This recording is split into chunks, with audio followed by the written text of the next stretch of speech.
Hello everyone and good afternoon. You're watching the RailFreight Fridays live broadcast. I'm Nikos Papadolios and on the table next to me is my colleague Majorie van Leyen. Hello Majorie. Hello. So we are on week 14 of 2022 and as you might know, last Wednesday we hosted the RailFreight Summit Special Edition in Brussels. It was an event where we discussed the current disruptions in the Eurasian supply chain and the New Silk Road in relation with the war in Ukraine, of course, and we try to look a bit into the future and find some possible solutions to the hurdles that the industry is facing. Majorie, you were there, of course. I was there, yes. You were moderating the event. Yeah, couldn't escape. So first of all, how did you find it? It was very successful, yeah, because one of the success factors was the fact that people came in very negatively. Mm-hmm. And I heard some people say in the lobby, in the coffee room, that it's done, it's over, there's no more Silk Road.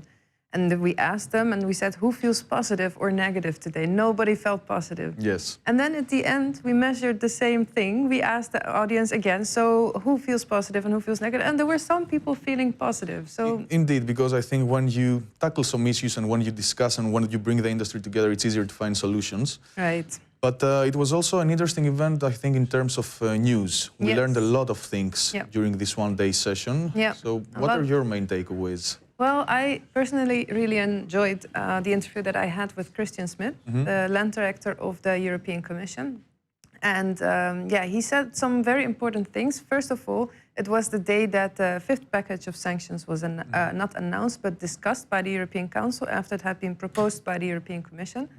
And by the end of the day, it was approved, but we did not know that at that time. So he speaks about the sanctions, thinking they're still under discussion. And we have a small fragment of that we can show. Yes, let's take a look. Yeah.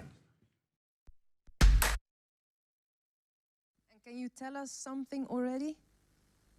Well, I can tell you what the Commission has proposed. Council now has to decide. But this is, of course, the fifth wave of sanctions that we are proposing from the Commission's side. In response to the Russian aggression and, of course, the atrocities that we now know have been committed. There are a financial dimension. 4 more Russian banks are being proposed. Exports of goods from the EU on critical goods. As was mentioned by the previous speaker, we are proposing to ban the import to the European Union of Russian coal.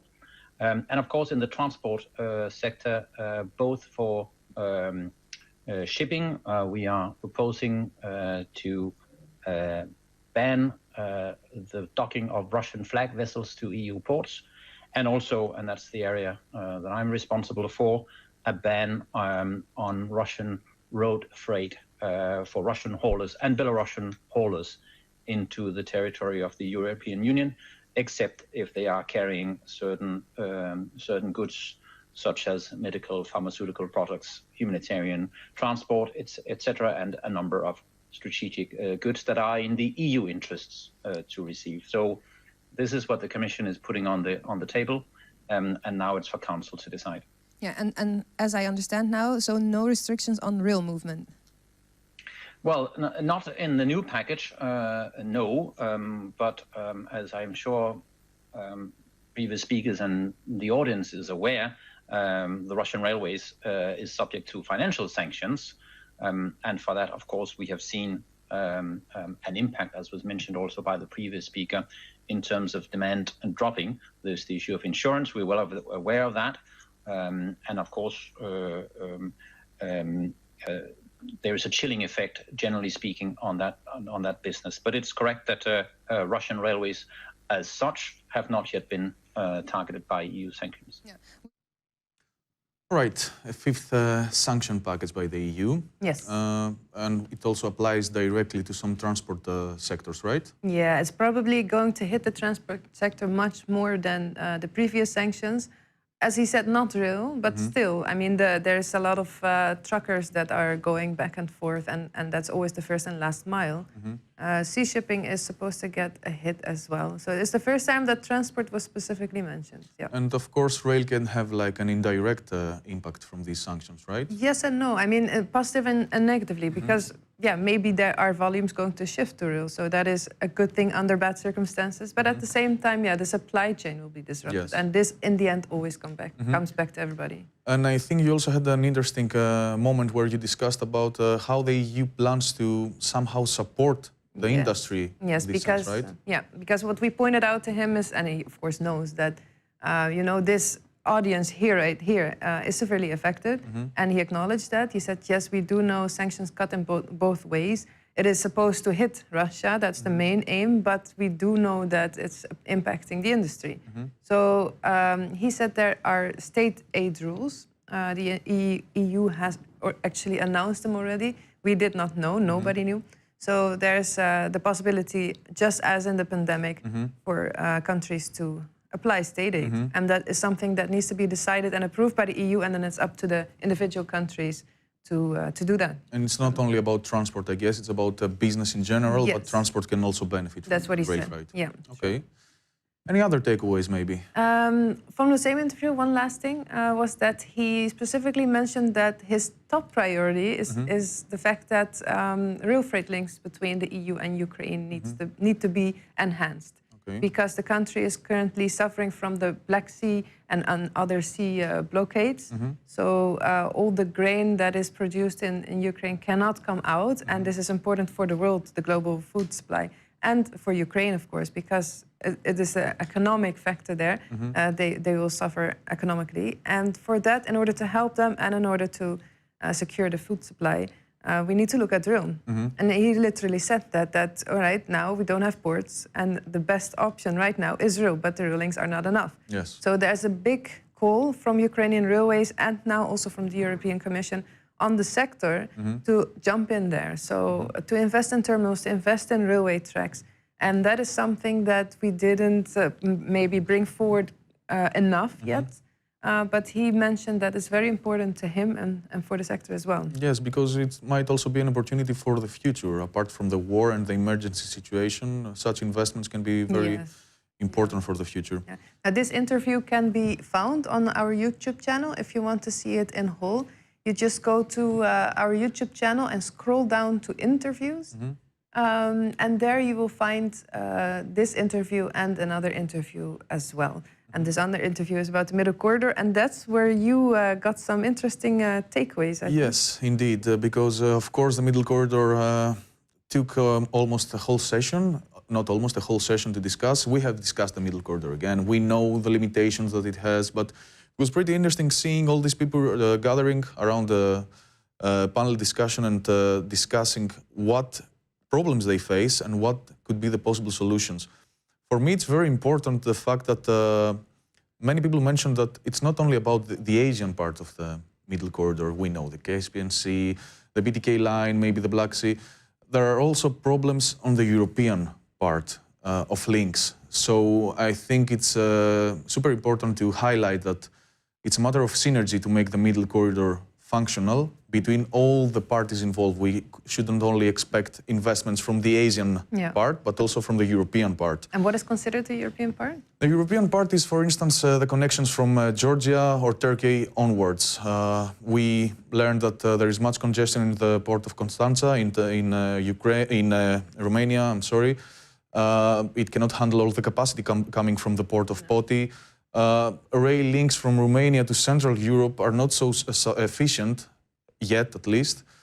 So we need more investments there, more capacity on rail.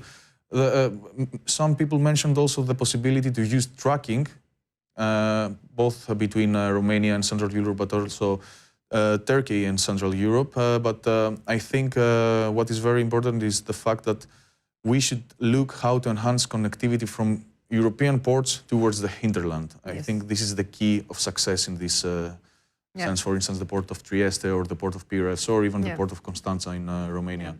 But apart from that, we had some important news as well.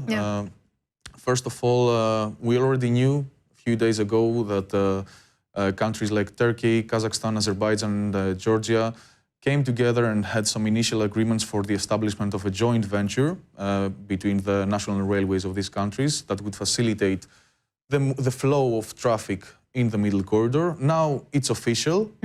We know that the joint venture is going to be established, and we know that it's going to be established in 2023. It's either going to be in the beginning of or in the middle of the year. But it's a good development, nevertheless. Why is that a good development? Why is that so important? I mean, it's all about facilitating traffic. So if we have a joint venture that covers transport in the middle corridor end to end, this means that transport flows are going to be more seamless than they are now. Yeah. It's better communication. Yeah, and it works on the main corridor as well. It works on the main corridor. Yeah. I think that the joint venture in the middle corridor will resemble more or less the way that UTL Sierra worked in the northern route between Kazakhstan, Russia and Belarus. Yeah, it's the one-stop shop that everybody's talking about. Indeed. Yeah. And the second important takeaway is the fact that the capacity of vessels in the Caspian Sea is going to be increased starting from September. There was a mention of 6 vessels. And now, how many is it? I think it's 2, right, currently. I think 3. Or 3. Because they just added the third one. They just added the third one, yes, indeed. So the capacity will double, and this is very positive for better connectivity. And then they even mentioned the number 12 somewhere? In the future, I think. I'm not pretty sure about the time frame, but I think it's a matter also of the joint venture, how the countries will communicate better between them in order to enhance more connectivity. Yeah. 2023 might sound very far away from now because we're looking for solutions currently, but I really liked a remark that Dmitry Hazenkam from RTSB made, that we shouldn't look to the situation only now. We shouldn't look only now. We should also focus on the future, and we should be aware that the developments that are going to take place due to the situation in the middle corridor will have a long-term positive impact. Yeah, and I think in the end, people were actually a bit more positive about the middle corridor, right? Yes, because they said, like, okay, it's not ideal right now. You know, you can make it work, and more demand means more supply, and people start investing once more traction is on the corridor. Indeed. So, yeah, if people start finding it important, it will get important, most probably. It feels, Alexander Howe from Maersk mentioned that, the middle corridor is an alternative to another alternative, because the northern route was an alternative to deep sea shipping. Yeah. So it took some time to develop and reach the point that it reached like last year with the 1 million milestone, in 1 million TEUs milestone. So we need some time for the middle corridor as well. We can't expect things to just happen overnight. Yeah, and at the same time, what was also very noteworthy is the fact that the Silk Road, the main road, works perfectly right now. Indeed. No delays, no transit times of, what was it, 12 days? I think it's like the best transit time recorded lately. Yeah, between China and Poland, I think 12 days. 12 days, yes. And better prices than ever. It's like a dream come true. But and of course, not everybody wants to go over the main route. But the people in the audience, they were still quite positive about that route, I think. Of course. And it's really interesting to see the way that China handles the situation. Yeah. Because if I'm not mistaken, Chinese platform companies are actually funding the insurance of the services, right? Yeah, but then there was this, it was a little bit of an awkward talk because we had a speaker about insurances, and she proposed that China is investing in solutions. And for example, Xi'an platform introduced a way of covering the insurance, and because a lot of insurance companies are dropping out. But then we asked, and she said, yeah, but it's not, because right now nobody wants to cover the Black Sea, because the Black Sea is currently, it has warships on it, and there's a real risk of war. So she said, no, but the Black Sea is not included. So we got a little bit confused there. He said, how does it function if it doesn't cover the entire route? If I'm not mistaken, she mentioned the war risk of an insurance. So it's pretty hard, from what I understood, to define what is a war risk and what regions it includes. Yeah.